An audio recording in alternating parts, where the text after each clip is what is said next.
오늘 본문 말씀은 데살로니가전서 4장 13절부터 18절의 말씀입니다.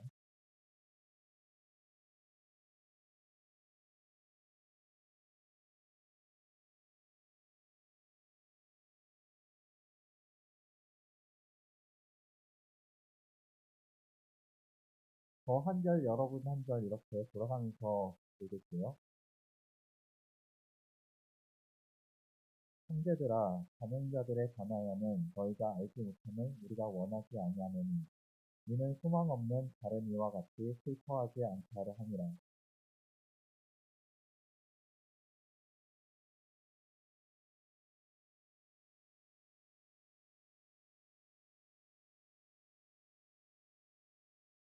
우리가 주의 말씀으로 너희에게 이것을 말하노니 주께서 강림하실 때까지 우리 살아남아 있는 자도 다른 자보다 결코 앞서지 못하리라. 그래서 사랑과 세상의 소리며 하나님의 맡을 소리를 하늘로부터 강림하시니 그리스도 안에서 죽은 자들이 존재하리니 그 후에 우리 살아남은 자들도 그들과 함께 구름 속으로 끌어올려 공중에서 주를 영접하게 하시리니 그리하여 우리가 항상 주와 함께 있으리라. 그러므로 이러한 말로 서로 위로하라. 아멘. 오늘 말씀의 제목은 항상 주와 함께 있으리라 라는 제목으로 말씀을 나누도록 하겠습니다. 우리 유초동부 친구들 지난주일 설교 말씀 기억나시나요? 지난주일에 우리는 사도 바울이 오네시모를 위해 빌레몬에게 보낸 편지 빌레몬서 말씀을 나누어 보았어요. 바울, 오네시모, 빌레몬 이 세 사람이 각각 그리스도인으로서 어떻게 형제 사랑을 실천하고자 했는지에 관한 것이었죠. 그리고 그들을 위해 또 그들을 통해 하나님이 어떻게 일하셨는지 얼마나 신비롭게 일하셨는지를 함께 생각해 보았어요. 오늘은 사도 바울이 데살로니가 교회에 보낸 편지를 나누려고 해요. 데살로니가라는 도시는 바울이 2차 전도 여행 때 복음을 전했던 곳이었고 그 결과로 데살로니가 지역에 교회가 세워지게 되었어요. 데살로니가 교회의 성도들은 예수님을 믿는 그 믿음 때문에 많은 환란을 겪고 있었던 사람들이었어요. 지난 시간에도 얘기했죠. 복음에 빛이 비춰지면 그 복음을 기뻐하고 좋아하는 사람들도 있지만 미워하고 분노하는 사람들도 있다고요. 데살로니가라는 도시는 여러 신들을 섬기는 그런 우상숭배로 가득한 도시였어요. 예를 들어서 디오니소스, 그리고 아스클레피오스, 아프로디테, 데메테르, 제우스 이런 그리스 로마 신들을 숭배하던 도시였고요. 그리고 로마 황제도 신으로 숭배하는 그런 도시였어요. 그런 우상 숭배가 가득한 도시였기 때문에 그리스도인들은 더 많은 고난을 당할 수밖에 없었어요. 심지어 복음을 통해서 예수님을 믿게 되는 것을 시기하던 유대인들마저 데살로니가 교회 사람들을 핍박하기 시작했어요. 그런 도시에서 살아야 했던 데살로니가 교회 성도들은 많은 고난을 겪을 수밖에 없었고요. 그런데도 그들은 낙심하지 않았어요. 오히려 성령님이 주시는 기쁨으로 하나님의 말씀을 받았어요. 그리고 믿음의 선배들이었던 사도 바울, 그리고 실루아누, 디모데처럼 예수님을 본받는 삶에 아주 모범적이었어요. 그래서 데살로니가 교회 성도들의 믿음 생활은 마게도냐와 아가야라는 지역에 있는 모든 그리스도인들에게 그 모범이 되었고요. 그리고 데살로니가 교회 성도들은 교회 성도들의 믿음에 관한 소문이 마게도냐와 아가야 지역을 넘어서 여러 지역으로 막 퍼져나가기 시작했어요. 우리 말씀을 한번 보겠습니다. 데살로니가 전서 1장 6절에서 8절 말씀인데요. 이제 함께 읽어볼게요. 여러분도 이제 우리처럼 주님을 본받는 자가 되었습니다. 고난을 받는 중에도 성령이 주는 기쁨을 통해 주님의 말씀을 놓치지 않았기 때문에 여러분은 마케도니아와 아가야 지역에 사는 성도들에게 모범이 되고 있습니다. 여러분을 통해 주님의 말씀이 마케도니아와 아가야 온 지방으로 퍼졌고 여러분의 믿음도 그 모든 지역에 퍼졌습니다. 그러므로 하나님을 섬기는 여러분의 믿음에 관해서는 더 이상 할 말이 없습니다. 그런데 그렇게 믿음이 좋은 데살로니가 교회 사람들에게 슬픔을 가져다 준 사건이 있었어요. 조금 전에 말한 것처럼 데살로니가 교회 사람들은 예수님을 믿는 그 믿음 때문에 고난을 당하고 있었죠. 그러다가 먼저 죽어버리는 그리스도인들이 생겨나기 시작한 거예요. 그래서 데살로니가 교회 성도들은 슬픔에 빠졌어요. 이 세상에 예수님은 아직 오시지 않았고, 천국, 하나님의 나라가 아직 완전히 이루어지지 않았어요. 그런데 믿음을 지킨다고 고난당하면서 힘들게만 살았고, 그러다 그냥 결국 죽어버렸어요. 그들에게 과연 무슨 소망이 있는 거지? 우리도 믿음을 지킨다고 고난과 환란을 당하고 있는데, 또 그러다가 언제든지 죽음을 맞이할 수 있어요. 이런 우리 인생에 무슨 의미가 있는 거지? 이런 생각을 했을지도 모르겠어요. 아마도 데살로니가 교회 사람들은 예수님이 다시 오실 때까지 살아남아 있는 사람들에게만 영원한 생명이 있다고 오해했던 것 같아요. 그 질문에 대한 대답이 바로 오늘 우리가 읽은 성경 말씀이에요. 바로 부활과 영원한 생명에 관한 말씀이죠. 오늘 본문 13절, 14절 말씀을 함께 읽어보겠습니다.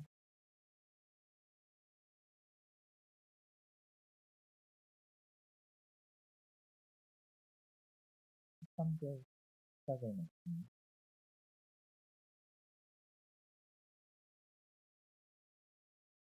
네, 네네. 새 성경으로 된 걸로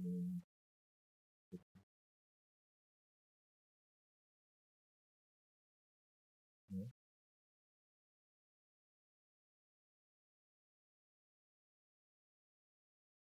함께 읽겠습니다. 자, 형제 여러분, 나는 여러분이 죽은 자들에 관해서 아무것도 모르는 것을 원하지 않습니다.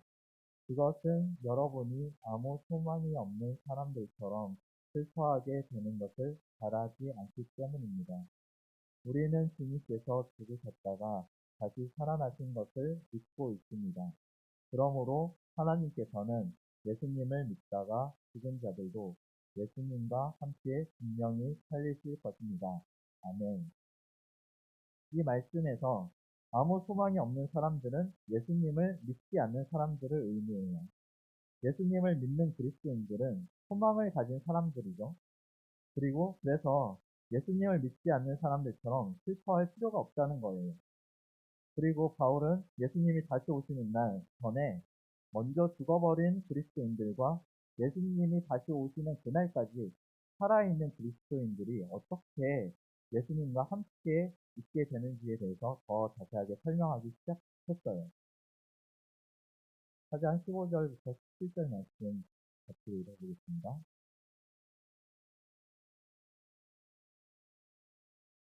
함께 읽을게요. 시작. 우리는 지금 주님께서 하신 말씀을 하고 있습니다. 주님께서 오시는 날 살아있는 자들은 주님과 함께 있게 될 것입니다. 그러나 결단코 그날에 살아있는 자들이 이미 죽은 자들보다 주님을 먼저 만나지는 못할 것입니다. 그날에 주님은 하늘로부터 내려오셔서 천사장의 소리와 하나님의 나팔 소리가 울리는 가운데 큰 소리로 호령하실 것입니다. 그때 그리스도를 믿다가 죽은 자들이 먼저 일어나고 그 후에 살아있던 자들도 그들과 함께 구름 속으로 끌어올려져 하늘에서 주님을 만나게 될 것입니다.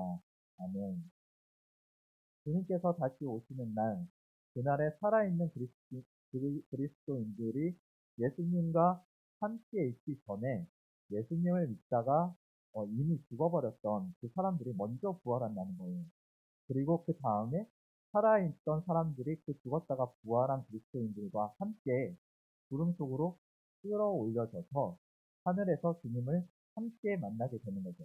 그러니까 예수님이 다시 오시는 그날이 되기 전에 예수님을 믿다가 죽어버린 사람들이나 아니면 그날까지 살아있는 성도들이나 다를 바가 하나도 없다는 거죠. 죽었던 그리스도인들은 부활해서 주님을 만나게 되고 그날까지 살아있던 그리스도인들은 살아서 주님을 만나게 되는 거예요. 그래서 먼저 죽은 성도들이라고 해서 소망이 없는 것이 아니고 오히려 이 세상에서의 고난과 고통에서 벗어나서 더 빨리 쉴 수 있게 된 거예요. 그리스도인들의 죽음은 그래서 전혀 슬퍼할 일이 아니라는 겁니다. 물론 우리처럼 살아있는 사람들은 우리와 함께하던 그리스도인들이 먼저 죽으면 슬프죠. 이 세상에서 더 이상 우리가 사랑하는 그 사람들과 함께할 수 없기 때문이에요. 그런데 사실 예수님을 믿다가 죽은 사람들 입장에서 보면 이 세상에서의 모든 고난과 고통으로부터 자유로워져서 예수님이 다시 오시는 그날까지 낙원에서 예수님과 함께할 수 있기 때문에 오히려 훨씬 좋은 일이라고 할 수 있어요. 예수님과 함께 십자가에 두 죄수가 함께 십자가에 달렸는데 그중 예수님을 믿게 된 한 사람에게 예수님은 이렇게 말씀하셨습니다. 누가복음 23장 83절 말씀 우리 함께 읽어볼게요. 예수님께서 그에게 말씀하셨습니다. 내가 진정으로 내게 말한다. 오늘 내가 나와 함께 낙원에 있을 것이다. 아멘. 그리고 또 바울은 빌립보 교회 성도들에게 편지를 보내면서 이렇게 고백했습니다. 빌립보서 1장 21절에서 24절 말씀 우리 함께 읽어볼게요.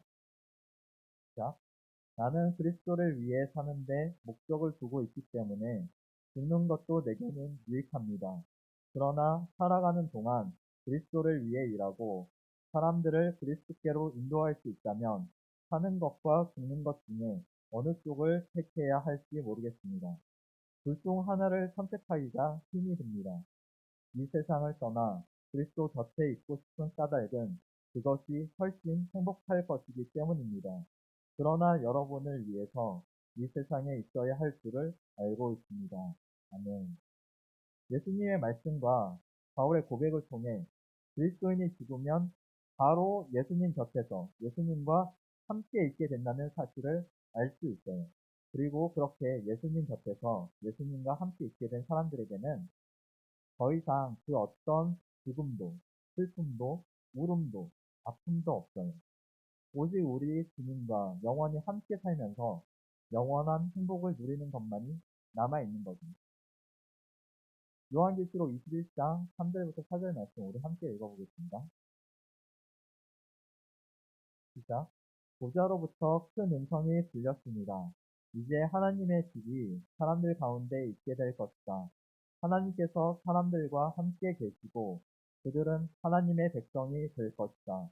하나님께서 친히 그들과 함께 계시며 그들의 하나님이 되어서 그들의 눈에서 모든 눈물을 닦아주실 것이다. 이제는 죽음도 슬픔도 울음도 아픔도 없으며 모든 옛 것들이 다 사라질 것이다. 아멘. 사랑하는 유초동 친구들, 그리스도인에게 있어서 죽음은 끝이 아니라 새로운 시작이에요. 멸망이 아니라 소망으로 가득한 새로운 미래죠. 이 세상에서 우리가 몸 안에 사는 동안에는 예수님과 떨어져 있을 수밖에 없지만 우리가 죽으면 예수님과 함께 있을 수 있기 때문이에요. 부활과 영원한 생명도 마찬가지예요.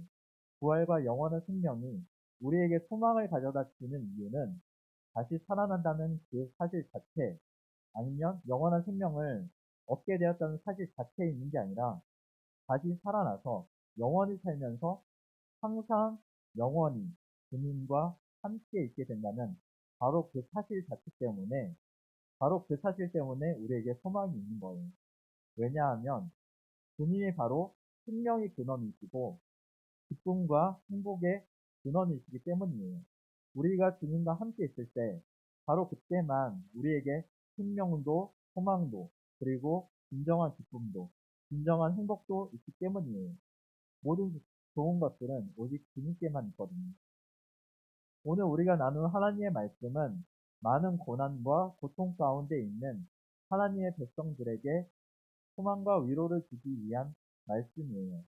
특히 죽음의 문제 앞에서 슬퍼할 때 소망과 위로를 주기 위한 말씀이에요. 우리 오늘 본문 18절 말씀 함께 읽어보겠습니다. 시작. 그러므로 여러분은 이런 말로 서로 위로하십시오. 아멘. 왜 이 성경 말씀이 고난과 환난 그리고 죽음 앞에서 위로가 될 수 있을까요?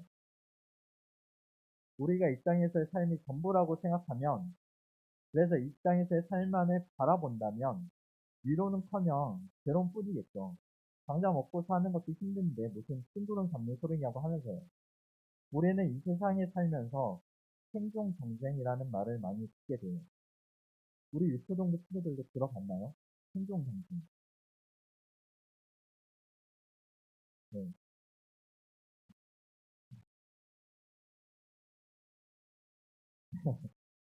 네. 사람들은 살아남는 것, 생존을 참 중요시하고 죽음을 참 두려워해요. 그래서 한평생 어떻게 하면 남들보다 앞서고 남들보다 더 높은 위치에 올라가서 더 안전하고 편안하고 더 좋은 것들을 더 많이 누리는 삶을 살까를 염려하면서 고통스럽게 몸부림치면서 살아가죠. 그런데 그 중심에는 죽음에 대한 두려움이 자리 잡고 있어요. 죽음을 조금이라도 더 늦추고 또 조금이라도 더 편안하게 살기 위해, 그리고 더 많은 돈을 벌고 건강을 위해 엄청난 투자를 하죠. 죽음의 문제를 외면하기 위해서 여러 가지 오락거리를 찾기도 하고요. 그리고 쾌락을 추구합니다.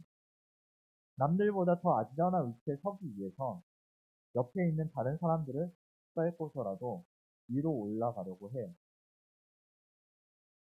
사탄은 사람들에게 있는 그 죽음을 두려워하는 마음을 이용해서 사람들을 돈과 힘의 노예가 되게 해요. 그리고 사람들을 돈과 힘으로 사람들을 조종하려고 합니다. 그런데 우리 주님은 사람들에게 있는 그 근원적인 문제, 그 죽음의 문제를 십자가 죽음과 부활을 통해서 완전히 해결해 주셨어요. 히브리서 2장 14절부터 16절 말씀 우리 함께 읽어볼게요. 시작. 이 하나님의 자녀들은 모두 살과 피를 가진 사람이기 때문에 예수님도 그들과 같은 모습으로 사람들이 겪는 것과 똑같은 것을 겪으셨습니다. 예수님께서는 죽음의 권세를 가진 마귀를 멸망시키기 위하여 죽으셨고, 또한 죽음에 대한 두려움에 사로잡혀 사는 사람들을 자유롭게 하기 위해 사람과 같은 모습으로 죽으셨습니다. 예수님이 돕고자 했던 자들은 분명히 천사들이 아니라 아브라함의 후손인 사람들입니다. 아멘. 예수님은 이처럼 십자가 죽음과 부활을 통해서 예수님을 믿는 우리에게 부활과 영원한 생명, 곧 영원히 주님과 함께하는 삶을 주셨어요. 그래서 예수님을 믿는 우리는 죽음을 두려워할 필요가 전혀 없게 되었어요. 이 세상에서의 그 어떤 고난과 환란이 닥쳐온다고 하더라도 두려워하고 낙심할 필요가 전혀 없게 되었어요. 왜냐하면 이 세상에서의 삶은 많이 살아도 지껏해야 100년인데 우리가 이미 가진 영원한 삶에 비한다면 한 톨의 먼지만큼도 되지 않는 짧은 기간일 뿐이기 때문입니다. 우리도 살아가면서 다른 사람들의 죽음을 보게 될 거예요. 사랑하는 가족일 수도 있고요. 소중한 친구들일 수도 있습니다.